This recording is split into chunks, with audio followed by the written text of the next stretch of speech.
ساعة صدنية أفر عاود ضيح ومدبادي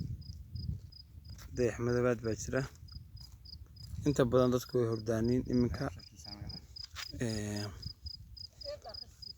waana gaduud hada kaamiradu way cadaan bay ka dhigaysaa laakiin aad buu gaduudan yahay dayax soo baxaya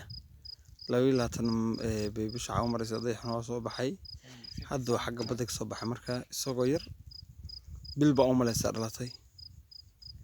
hadda si fiican fiirisid waxa la rabay dayax oo weyn inuu noqdo la rabay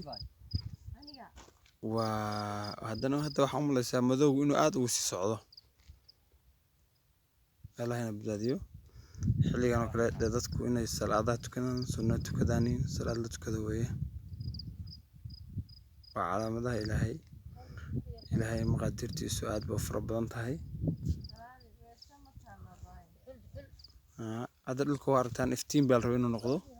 hal iftiina ma laha dayax isagoo halka jooga badda dusheeda saaran yahay hada hal iftiina ma leh